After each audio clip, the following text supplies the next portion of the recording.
Dos aviadores portugueses, los hermanos Monteverde, emprenden el cruce del Atlántico. Su avión, por exceso de carga, no llega a decolar.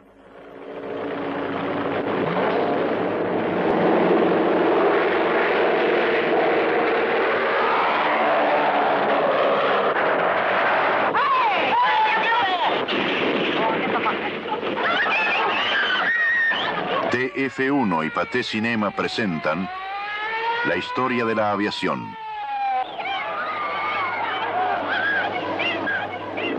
Goodbye, adiós, dice Francesco de Pinedo, el célebre aviador italiano. Luego se escucha la voz angustiada del comentarista de las actualidades americanas. ¿Por qué está tan alarmado? Porque en ese campo cercano a New York, desde 1927 a 1929, han habido 48 intentos de atravesar el Atlántico, 22 fracasos y 50 muertos. Watch out! Get out of there! Oh, get the fuck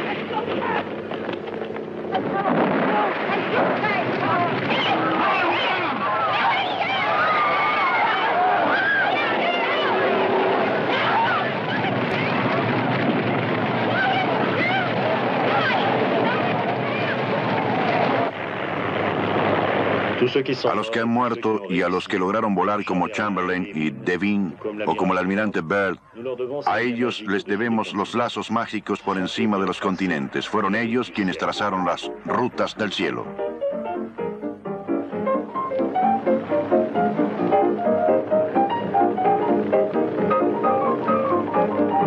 Las rutas del cielo.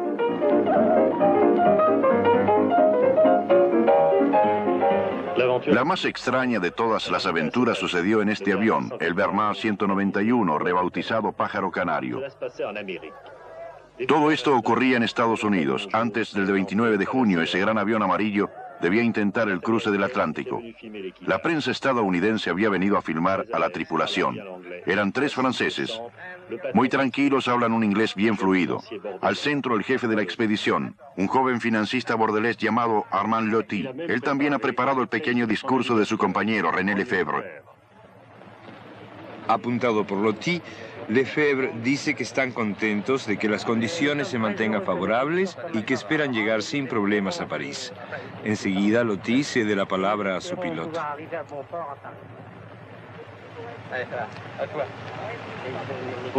Para el piloto Jean Assolin, Lottie encuentra las palabras más convenientes.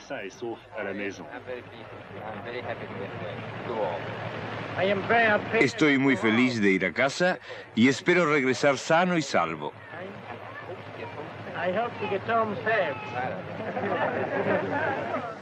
13 de junio de 1929, el Pájaro Canario decolará sobre una playa cercana a New York. El espectáculo parece ser el mismo de siempre, un avión demasiado pesado que no consigue mantenerse en vuelo, pero esta vez es mucho más grave. En el avión hay un peso suplementario, un pasajero clandestino, y Armand Lottie, 40 años más tarde, lo cuenta con estupefacción. Entonces me volví hacia Lefebvre y le dije, hay un polizonte en la cola, no digas tonterías. Fue entonces que le mostré los pies del muchacho que estaban a la vista. Entonces lo vio y tuvo un ataque de furia. Frente a eso le dije, no haces nada con violentarte, no puedes echarlo al mar ni podemos aterrizar aquí, pues con la carga que llevamos era el fin. De haber tenido paracaídas, tal vez podíamos haber hecho algo, pero habíamos dejado los paracaídas y también el bote salvavidas. Dejamos nuestros abrigos y recuerdo que Lefebvre retiró un cajón del tablero de navegación que pesaba unos 300 gramos y lo puso entre las alas para que pesara menos. Y helos aquí repentinamente con 80 kilogramos de más. El cruce será muy movido, pero llegarán a cumplir su cometido. Por supuesto, al llegar a Le Bourget, el astro principal es el pasajero clandestino, que se llama Arthur Schreiber, un joven estadounidense de 25 años. Armand Lottie, con su amabilidad, le reserva sus primeras palabras para las actualidades americanas. Y siempre en perfecto inglés presenta a su pasajero, a quien le hizo firmar sobre el avión un contrato de exclusividad. Armand Lottie tiene un verdadero talento empresarial y aquí lo confirma. Es un amigo, un buen chico, un gran chico, dirá de él.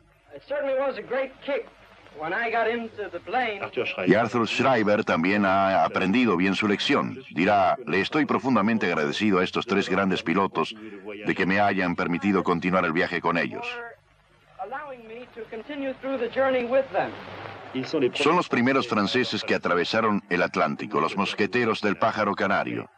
Pero 2 años después de Lindbergh, y siempre en dirección oeste-este, la otra dirección de París a New York, nadie la ha intentado todavía. Evidentemente el cruce del este al oeste sería una partida que nos gustaría poder jugar, pero como ya dijo Azoulay, no tenemos el avión apropiado. No creo que ninguno de los aviones actualmente en construcción, aquellos de un mayor radio de acción, estén listos este año como para intentar esa aventura. Pero queremos alentar a nuestro amigo Coste, a quien le deseamos de todo corazón el éxito que merece.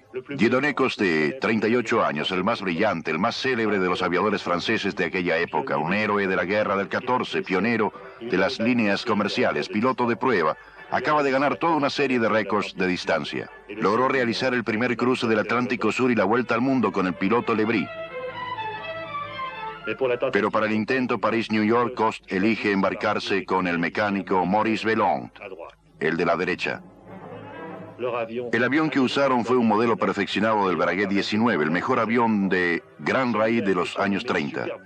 El de ellos fue rebautizado Supertanque, pues era un verdadero supertanque volador con 5.000 litros de gasolina que debían asegurarles una autonomía de vuelo de 9.000 kilómetros. Un excelente motor, un 12 cilindros en B, hispano-suiza de 50 caballos. Coste y Bellon lo bautizaron a su vez signo de interrogación, ya que este intento era siempre un signo de interrogación.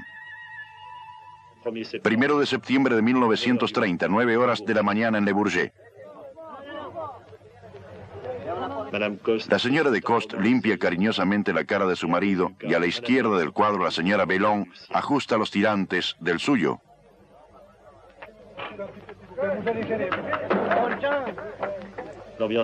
Hay un clima de distensión. Coste trepa a su puesto de pilotaje y Maurice Bellon se instala tranquilamente en su puesto trasero. Muy bien, Coste estaba delante de mí, separado solamente por el panel de instrumentos de a bordo. Por mi panel de instrumentos, claro. Los dos puestos estaban equipados para un doble comando, es decir, que se podía pilotar desde el puesto delantero como desde el puesto trasero. Adelante estaban todos los instrumentos de control del motor. Y recuerdo que aquí dentro había colocado mi cuello duro y mi chaqueta, al igual que los de Coste, para que pudieran estar en buen estado cuando llegáramos a New York. Decididamente no parecían tener dudas sobre el éxito.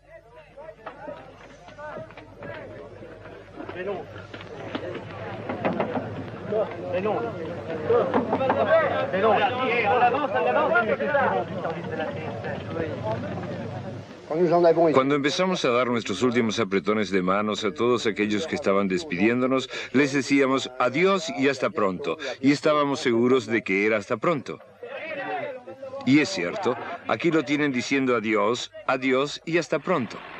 A las 9:54 llega la hora de la partida para el signo de interrogación.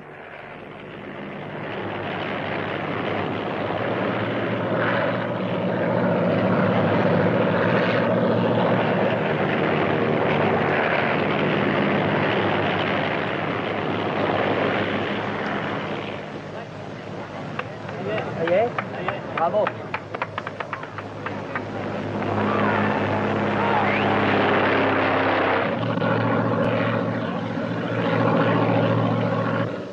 El motor perfecto, todo en orden. 1 hora más tarde llegan a La Mancha y dan vuelta hacia el Atlántico. Los parisinos, para endulzar la espera, pueden bailar el tango del signo de interrogación.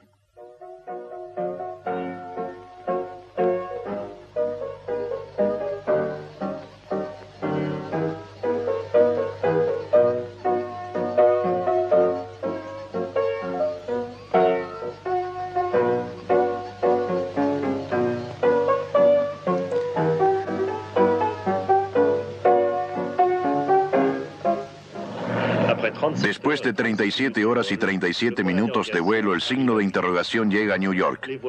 Es un triunfo de los progresos de la técnica, constantemente comunicados por radio, seguros de su vuelo, munidos de nuevos instrumentos como el horizonte giroscópico. Coste y Bellon acaban de realizar la primera travesía realmente moderna. La audacia cede el lugar a la técnica, ya no es la hazaña lo que se celebra, sino quizá el ingreso de la aviación en una nueva era.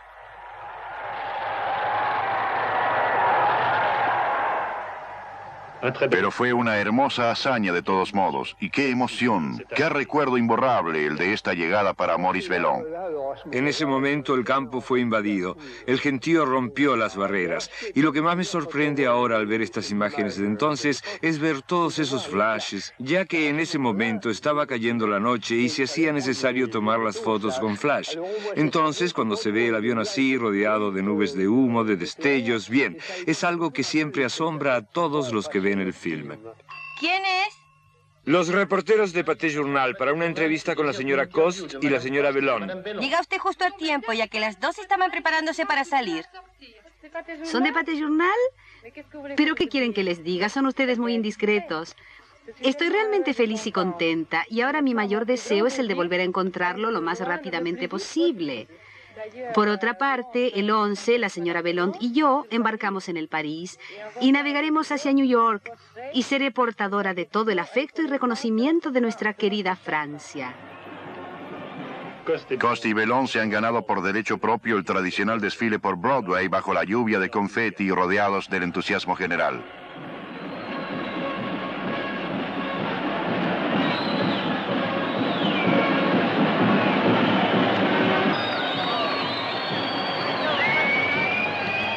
Así es como Broadway festejará durante toda la década del 30 los triunfos de los aviadores. El del gran piloto americano Willie Post y su copiloto Harold Gatty, que dan la vuelta al mundo en 8 días. El de los rusos Gromov, Yumachev y Daniline, que han unido Moscú con Los Ángeles cruzando el polo. El de Howard Hughes, que dio la vuelta al mundo en 91 horas.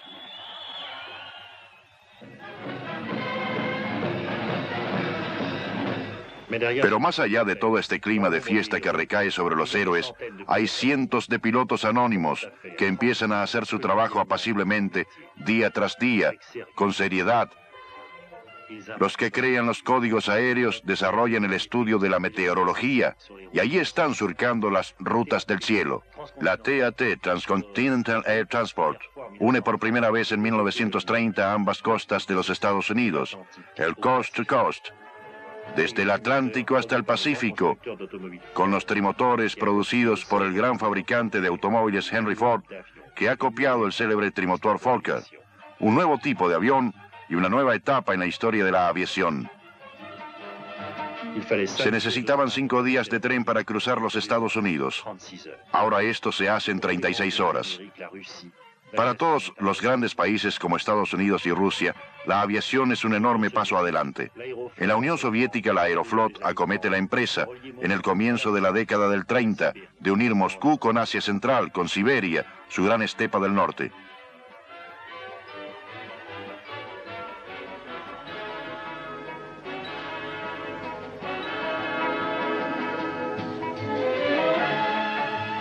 Siempre más lejos, los ingleses extienden sus redes aéreas hasta Karachi y Ciudad del Cabo. Ellos utilizan los grandes biplanos Henry Page, que realmente merecen sus históricos nombres de Heracles y Aníbal. Pero en el comienzo de los años 40 todavía sigue siendo Francia el país que posee las redes aéreas más extensas, según nos demuestra en Montpetit. Francia tiene el Air Orient con su línea que parte de Marignane rumbo a Saigón, y también la Sidna con una línea que va hasta Constantinopla y Ankara, y la Aeropostal que cubre trayecto hacia América del Sur. Sin embargo, la Aeropostal no cruza jamás el Atlántico Sur. Ese trayecto es cubierto por barcos rápidos. El barco Correo demora aún 8 días para ir de Tolosa a Santiago de Chile. Era demasiado tiempo para el hombre responsable de esa línea, el dinámico y ambicioso Didier Dorat. Era algo muy importante cruzar, vencer el Atlántico Sur y lo antes posible. Y la ocasión, la posibilidad, se nos dio con la salida de un excelente avión de las fábricas Latécoère de Tolosa, el Latécoère 28. Construido a partir del célebre motor hispano, el T-28 equipado de flotadores hizo la travesía del Atlántico Sur el 11 de mayo de 1930.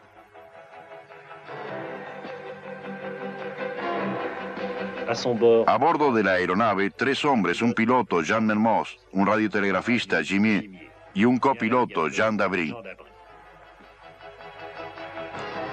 Este es Jean Dabry. Sus recuerdos específicamente son para Jean Mermoz. Mermoz era un hombre muy interesante, ya que había estado al mando de la línea de América del Sur. Había llegado precedido, cuando hicimos nuestra travesía en 1930, precedido, decía, de una reputación extraordinaria, tanto por sus vuelos sobre el río del Oro, donde había sido prisionero de los moros, como así también por su campaña en América del Sur, donde había comenzado con los vuelos nocturnos con medios muy escasos. Mermoz, que a los 29 años afronta todas las dificultades con una vivacidad, un buen humor y por sobre todo con un sentido de equipo que contagia a todos los que viven y trabajan con él. Tal es el caso de Henri Guillaumet, de 28 años, otro famoso piloto de la compañía Aeropostal. Guillaumet estaba afectado al trayecto Buenos Aires-Santiago de Chile. Para ir de Argentina a Chile debía atravesar la imponente cordillera de los Andes con sus cimas de 6.500 metros. El 13 de junio de 1930, Guillaumet se estrella contra esa pared de rocas.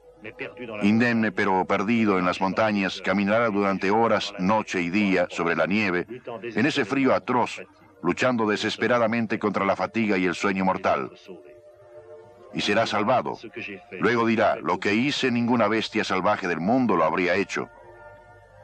Guillaumet volverá a volar, y tras su aventura sobrevolará 393 veces la cordillera de los Andes.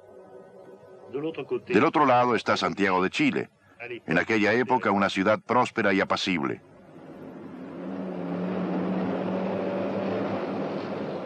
La Aeropostal ha instalado allí hermosas oficinas que muy a menudo visita su gerente para la América del Sur, Antoine de Saint-Exupéry.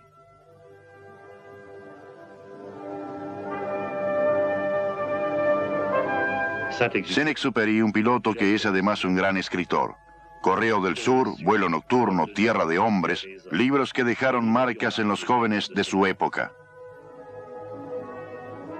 Ha extraído de sus experiencias como aviador, de esa aventura extraordinaria, una ética de la conducta humana que aún hoy resulta ejemplar. Ha escrito en las primeras páginas de Tierra de Hombres, la Tierra nos enseña mucho más sobre nosotros mismos que todos los libros porque ella nos ofrece resistencia. El hombre se descubre a sí mismo cuando se mide con los obstáculos. Era además un empleado de Didier Dorat. ¿Qué opina este último de él? Saint-Exupéry aportaba la nobleza de espíritu, la generosidad de corazón, y Guillaumet le aportaba a Saint-Exupéry el concepto del esfuerzo y del trabajo bien hecho, que Saint-Exupéry, debo decirles, no conocía. La Aeropostal está en dificultades y va a desaparecer. Finalmente es comprada por las otras 4 líneas francesas que se fusionarán para crear así la compañía nacional, Air France. El nuevo ministro de la Aviación, el muy joven Pierre Cot, presenta en sociedad el 7 de octubre de 1933 a este hipocampo alado que tendrá un éxito enorme. En sus comienzos, Air France ya dispone de una flota importante cuyo niño mimado es el Cousinet 70 Arc-en-Ciel.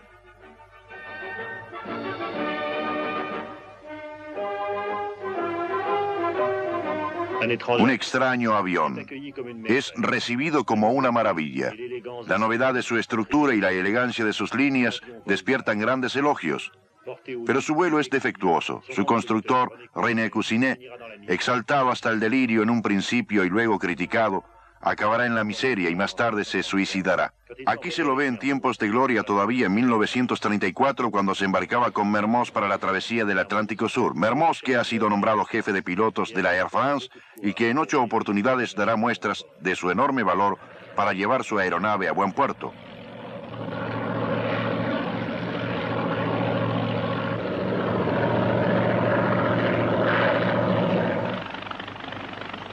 Es la época de oro de Mermoz. Su popularidad es extraordinaria. Su primera llegada a Buenos Aires es un acontecimiento que bordea el delirio.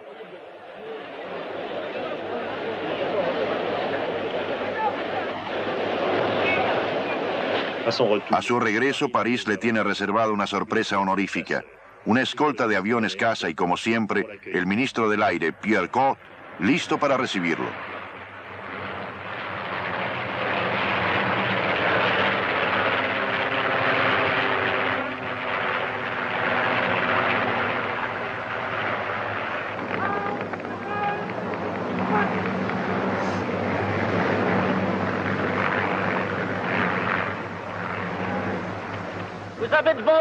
Tiene frente a usted al pueblo de París, y detrás de ese pueblo está toda Francia que lo aplaude por sus éxitos.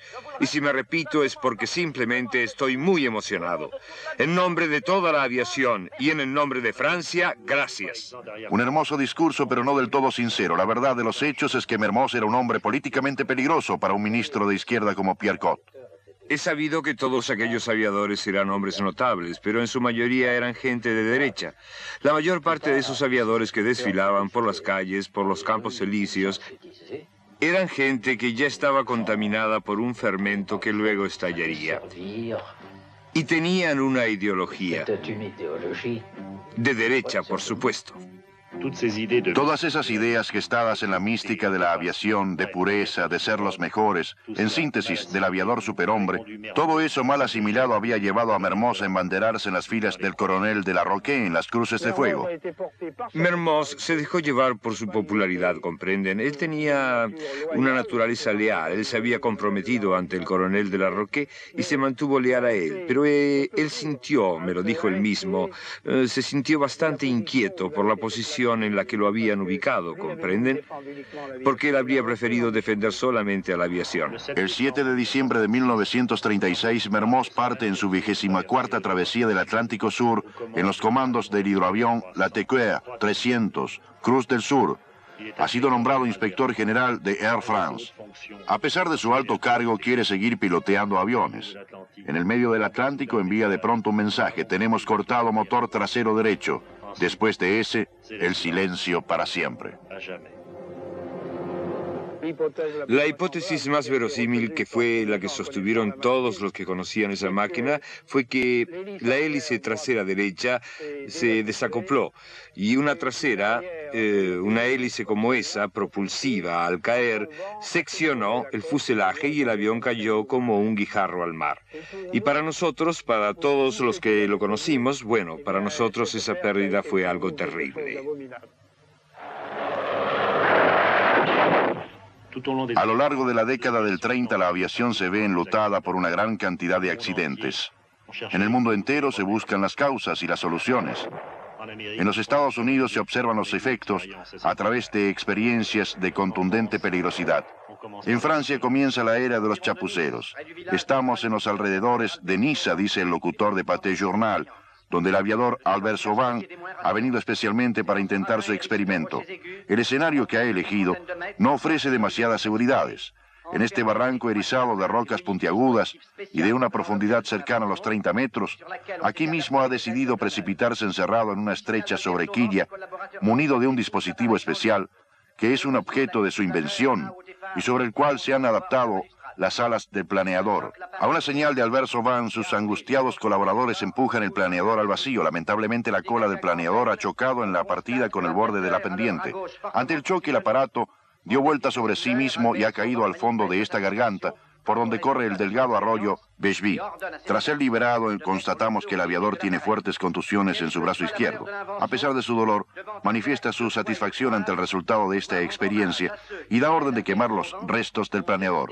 Sea cual sea el valor de su invención, ante un acto como este, debemos rendir nuestro homenaje a aquellos que han decidido resolver el problema de la seguridad de los aviones, aún a riesgo de sus vidas. No son menos grandes los pilotos de prueba en cuyas manos se animan y perfeccionan las grandes naves aéreas rápidas y seguras. De Troyat, Doré, metódicos y voluntariosos que surcarán el espacio en busca de su límite, ¿cuántos se les unirán? En 1932 se crea el Cuerpo Técnico de Pilotos de Prueba de la Aeronáutica. Un pequeño grupo de hombres de una gran temeridad que se atreven a subir a máquinas que ofrecen mucho peligro. Uno de los más famosos entre aquellos pilotos de prueba, Jacques Le Carme. Los pilotos de prueba no eran tontos. Se daban perfecta cuenta de si un avión era utilizable o no, pero se contentaban calificándolos con varios nombres que iban desde muy buena máquina hasta las más infames cochinadas dentro de una jerga a veces más o menos grosera. Pero hubo que codificar todo eso y ver claro y saber por qué los aviones eran cabras o yeguas, etc. Nosotros no tuvimos buenos motores. Los menos malos eran los ñom y los ron. La aerodinámica era lamentable, las colas demasiado cortas, los aviones mal centrados, y era necesario encontrar el porqué. ¿Por qué volaban tan mal los aviones de los años 30? Para comprenderlo basta con mirarlos. Sus estructuras y por sobre todo las de los aviones militares son realmente muy extrañas. Uno se queda perplejo hoy en día delante de esas máquinas en las que todo parece juntarse para oponerse a la penetración del aire. Y bien, ¿cuál es el porqué de este diseño? Se buscaba que el observador viera hacia todos lados, que hubiera ametralladoras en cada rincón, hasta que las transformaron en fortalezas de Bován, que se hicieron para que los fosos fueran volados por artillería. Y eso se dio gracias a las salientes, grifos, bastiones y atalayas que tenían. Nosotros volábamos en aviones que tenían todo eso en su exterior. El AB-21 de Diehl y Acalan de 1933 es la línea Maginot del aire. Está hecho para transportar un cañón de 75. Desde el primer vuelo, los pilotos de prueba advierten estupefactos y angustiados que la máquina está hecha para cualquier otra cosa, que no sea volar. Ese avión era una máquina de vibrar, y no se sabía corregir eso sin que se suprimieran las causas de la vibración, o sea, los bastiones y atalay. Y muchos otros aviones serán descartados hasta que no se instalen los grandes fuelles aerodinámicos como este de Chalais-Meudon, hasta que los ingenieros no vayan descubriendo paso a paso las leyes de la aerodinámica. Los más grandes progresos en la materia verán la luz primeramente en Francia, en Caudron, con la serie de aviones diseñados por el ingeniero Riffard. Las líneas se afinan, las alas se vuelven más delgadas, el tren de aterrizaje se vuelve retráctil. Las velocidades van a cambiar de 200 a 400 kilómetros horarios. Rindámosle homenaje a este hombre, Marcel Riffard, genio de la aviación. Su secreto se encierra en pocas palabras. Yo era inflexible ante las resistencias parásitas. No podía haber ninguna resistencia parásita en un avión. Y les dije, encuentren la solución. No quería ver siquiera una palanca en el exterior, no quería ver nada en el exterior. Su piloto preferido era una jovencita de 26 años, Hélène Boucher, a bordo del Caudron Rafale. Ella realizará una increíble serie de proezas. Batirá el récord mundial de velocidad masculino volando a más de 400 kilómetros por hora.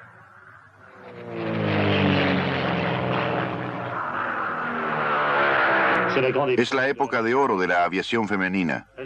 Las mujeres retoman el camino que inició Adrienne Belin, que sobrevoló los Andes en 1921, volando sin ningún acompañante.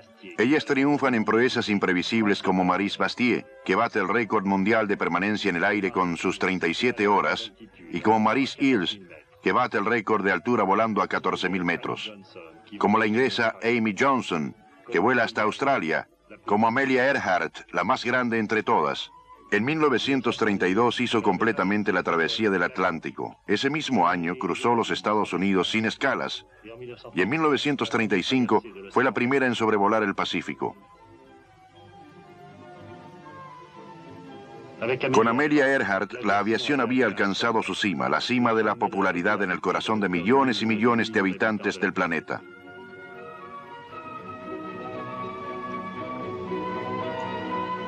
Alcanzaba un enorme arraigo popular. La gente se sentía cada vez más atraída hacia la aviación en 1936. Qué alegría producían las acrobacias de Marcel Doré sobre su De Voltine de 27.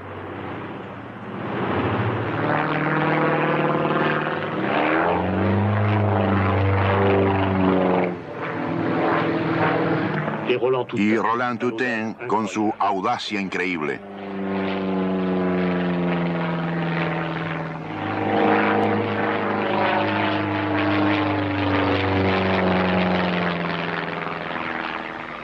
Qué gran emoción también sería ver a Clemson en su demostración del hombre pájaro. Había venido de Estados Unidos con su extraño traje. Pero lamentablemente su número terminaría muy mal.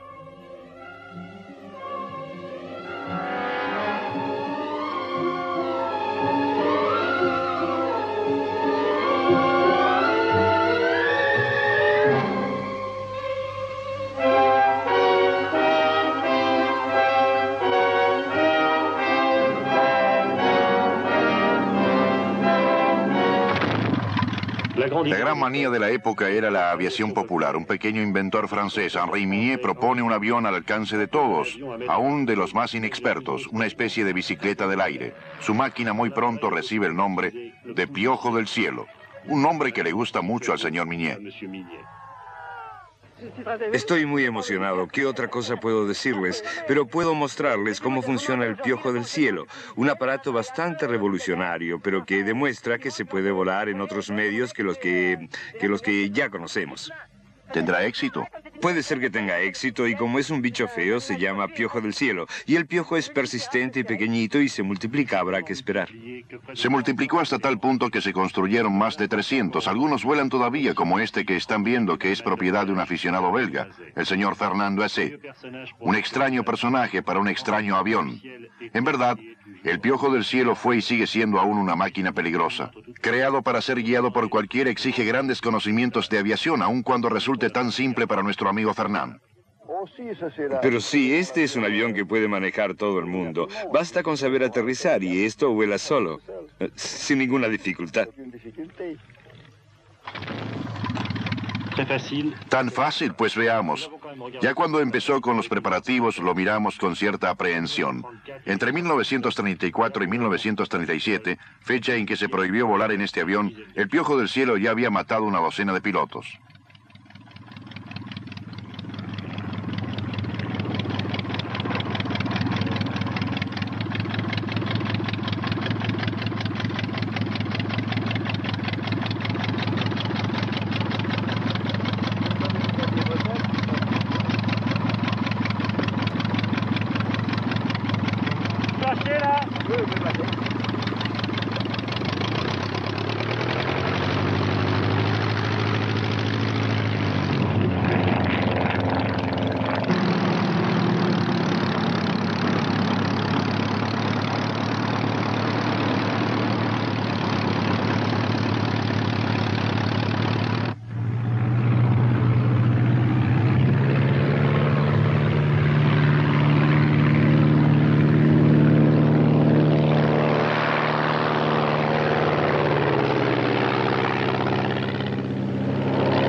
Con sus dos alas en tándem torpemente instalado en el cielo, este pequeño avioncito es el testigo perfecto de una época llena de buena voluntad, de entusiasmo y de torpeza.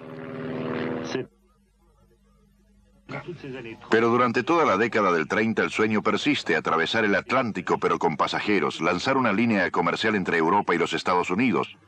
Los alemanes han dado el primer gran paso, al construir un hidroavión gigante, el Dornier DOX, la obra de un descendiente de hugonotes francés, Claude Dornier. Es todavía una de esas máquinas inimaginables que jalonan la historia de la aviación. Un peso de 52 toneladas. Se necesitaban 12 motores de 600 caballos para lograr hacer decolar a duras penas esta enorme máquina.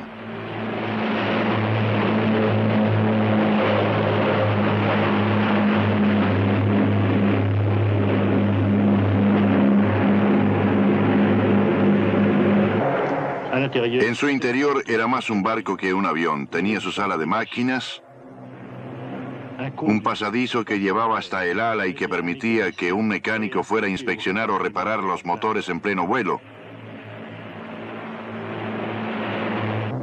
Y así fue como el DOX trajo a New York 72 pasajeros, aficionados con dinero y otras personalidades. Lo que ellos no sabían era que su avión nunca llegaba a sobrepasar unos pocos metros de altura. Casi la totalidad del viaje se hizo tocando la superficie, como los alíscafos de la actualidad. Al llegar a New York, un último esfuerzo y el avión sube a su altura máxima, 500 metros, para saludar dignamente al edificio Empire State. En ese instante, el Dornier se cruzaba New York con otro monstruo alemán, su gran rival, el Graf Zeppelin, de regreso a Europa. En la lucha por encima del Atlántico, él era quien más oportunidades tenía de ganar. Era el gran dirigible, seguro, confortable, silencioso como este, el LZ-127, rebautizado Conde Zeppelin en homenaje al célebre constructor de dirigibles alemán. Un monstruo, sin duda alguna, tiene un largo de 236 metros como el France, un ancho de 33 metros e hinchado por 75.000 metros cúbicos de hidrógeno.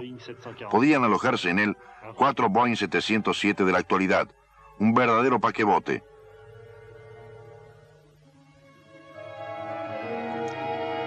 Sí, un paquebote del aire deslizándose a lo largo del océano. Los 40 miembros de la tripulación se encargan de recorrer el mastodonte. Hay solo una angustia y es por el hidrógeno que permite que la máquina flote en el aire y que es un gas inflamable, terriblemente peligroso. Pero todo está previsto para que la seguridad se mantenga y los pasajeros se dejan llevar por la quietud de estos 4 días de viaje, abandonándose a ella fuera del tiempo en esta enorme cabina de paredes de seda.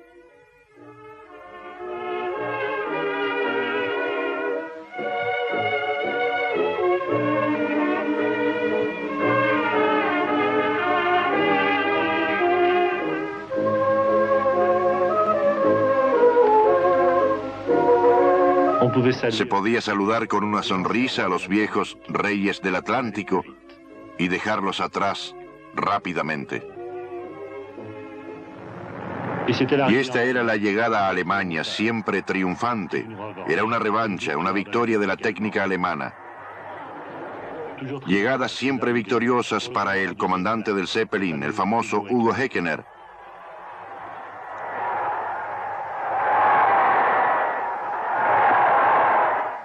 Es difícil imaginar hoy en día qué cosa eran los dirigibles. Para ponerlos al resguardo sería necesario construir hangares gigantescos, las más grandes construcciones que los hombres hayan realizado jamás, como estos hangares destinados a 2 mamuts americanos, el Akron y el Macon, de 182.000 metros cúbicos.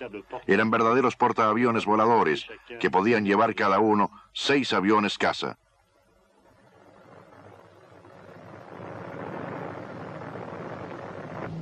Se transportaban colgados a un trapecio ubicado debajo del dirigible.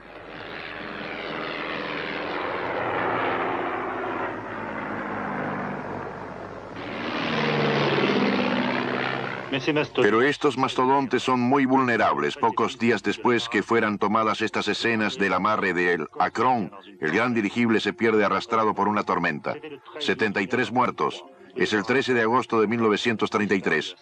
Poco después le llega el turno de desaparecer al Macon, pero los dirigibles no terminan aquí. En 1930 Gran Bretaña pone en servicio el R-101 de 150.000 metros cúbicos. La imagen es por demás elocuente. Esto fue lo que quedó del dirigible inglés R-101. Minutos antes de estrellarse, la aeronave sobrevolaba Beauvais a considerable altura. Los habitantes de Beauvais, al ser despertados por el ronroneo de sus motores, salieron a contemplar la nave que, profusamente iluminada, se deslizaba por el cielo oscuro y lluvioso. A bordo, todo estaba en orden. Además de los 42 hombres de la tripulación, había 16 pasajeros, que en su mayoría dormían confiados. Tal vez nuestra imaginación se niegue a recrear esa escena atroz, el choque de esa caída brutal, las explosiones del hidrógeno y el incendio enseñoreándose en las destrozadas cabinas. Se niega a imaginar la terrible agonía de esos hombres encerrados en el dantesco caos que están viendo, inertes en su doble ataúd de hierro y de llamas. El Reino Unido acaba de perder junto a otras 50 víctimas a su ministro de la aviación. Para los ingleses, esta catástrofe marca el entierro de los dirigibles.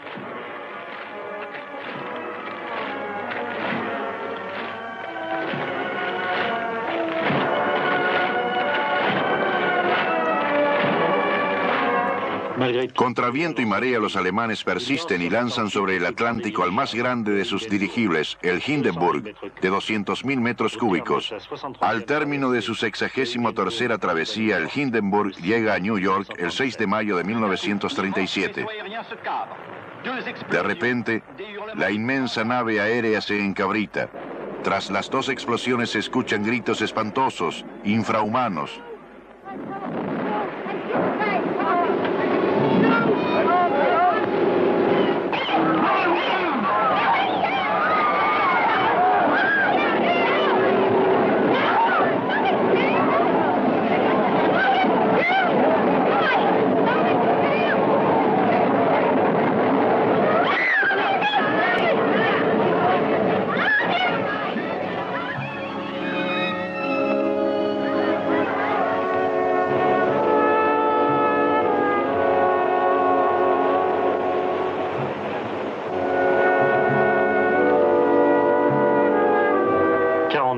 42 muertos. Fue un sabotaje. La hipótesis de un atentado contra este abanderado del ejército hitlerista no debe excluirse, pero esto marca definitivamente el fin de los dirigibles, por ser demasiado peligrosos. Después de esa tragedia de mayo de 1937 desaparecen de todos los cielos del mundo. Es necesario regresar a la seguridad, al hidroavión, hallar un medio de aumentar su autonomía. Los ingleses intentan una extraña solución: poner uno encima del otro. Es el Shotmail. El hidroavión portador transporta su carga por encima del Atlántico y la segunda máquina hace el resto del viaje. Un sueño de ingenieros sin futuro. Se mejoran los motores, pero los pesos aumentan hasta llegar al enorme hidroavión cuadrimotor como el Short S-23, el orgullo de la Imperial Airways.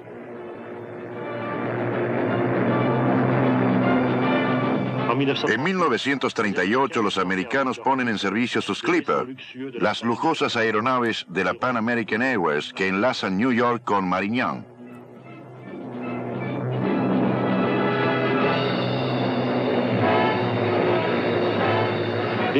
Definitivamente el hidroavión parece haber ganado la partida. Por todo el mundo, pero especialmente en Francia, se ven nacer proyectos grandiosos. Dice el locutor de Pathé Journal: hay varios proyectos en estudio. He aquí los que hallamos más interesantes. En Trappes, cerca de Versalles, existe un lago artificial, el estanque de Saint-Quentin, que fue creado en el siglo XVII. Este estanque será transformado y prolongado como para que pueda ofrecer superficies de vuelo de 3.000 metros. El acceso a París por el Bois de Boulogne y la Plaza de l'Étoile será mucho mejor que las avenidas que ofrecen las otras entradas a la Ciudad Blues. Este es el ambicioso proyecto que pondrá a París a pocas horas de New York y que hará de la capital francesa la plataforma giratoria de los grandes puntos marítimos y continentales del mundo. La plaque tournante des grandes voies maritimes et continentales du monde.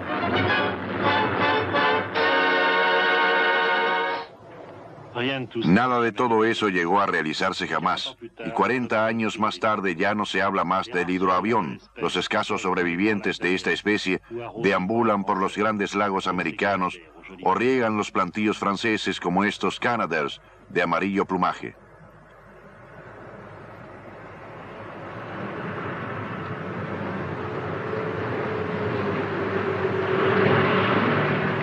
¿Qué ocurrió? ¿Por qué desaparecieron los hidroaviones?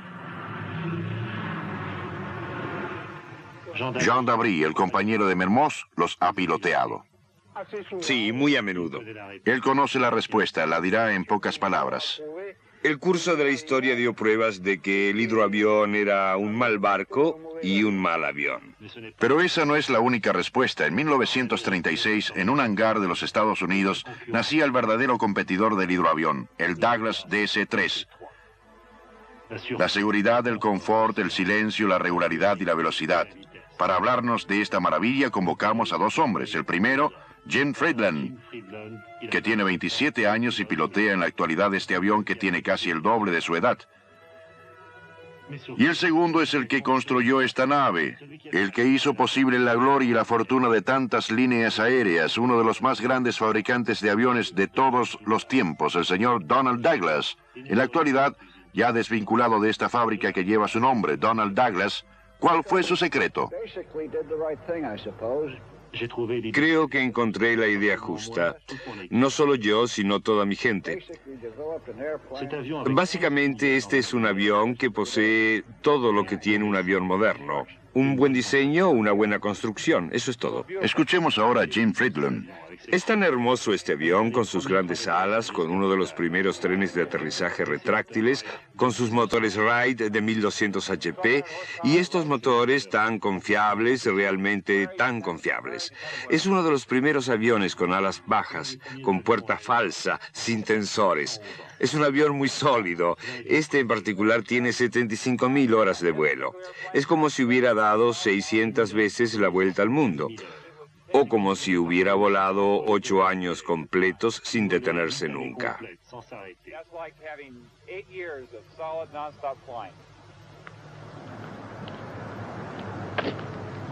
Podría hacerlo volar para que lo viéramos. Por supuesto, nos responde Jim, con esa presencia de ánimo de aquellos para quienes un avión es más sencillo que una bicicleta.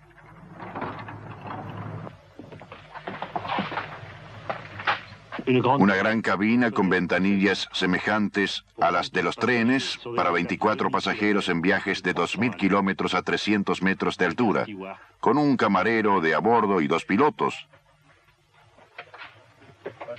Antes que nada, la checklist, la ficha de control.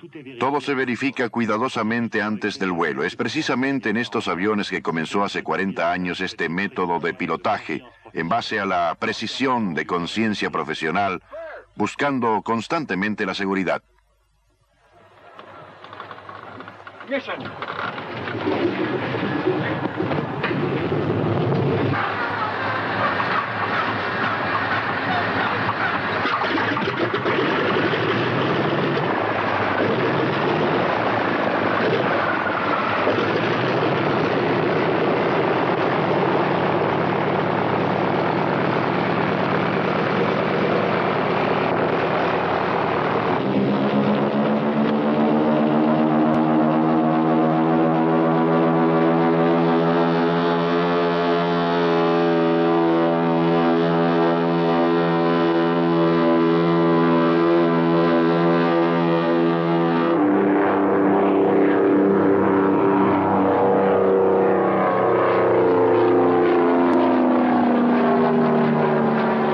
Se construyeron 13.000 DC-3 que han transportado millones de pasajeros. Y algo muy difícil de olvidar. Un día llegaron por cientos a Europa, trayendo consigo la liberación.